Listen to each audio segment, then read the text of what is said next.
પાછો નવો જન્મ દઈ દે. આપણે પૂન કર્યું હોય તો આપણે નવો જન્મ દે, પાપ કર્યો તો હાકડ બાંધી દે. લ્યો કોણ બાંધી દે? હમણાં બીજું કોણ? કોઈ અમરનો પાટો લઈને આયા નથી તો આપણે મરી નહીં જવાનું. એ વાત લટકતા હોય ને એ વિયા જાય. આપણે વાત કરવી એમાં છે ને વી જાય. ભગવાન આમ મોત આમ ખાતા ખાતા દે દે, આમ હાલતા હાલતા દે દે, બેઠતા બેઠતા દે દે, ઈ મોત હારું. બાકી આ કચરાની મોત દે ઈ નહીં હારું. કે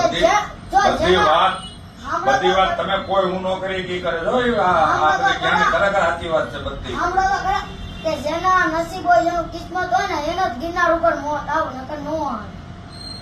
મોત કેવું સારું કહેવાય, જ્યાં ગિરનાર ઉપર મોત મળે ને એ જ સારું કહેવાય. જેના ભાગમાં હોય ને એને જ મળે, બાકી નો મળે. તો ગિરનાર જવું જોઈએ ને મારે?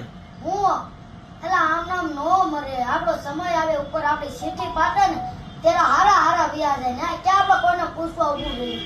આપણે મરવી ત્યારે આપણે લાજમાં જ ઉભા થઈને એમ કહે કે હું મરી ગયો કહેવાય છે. એ વાત સાચી.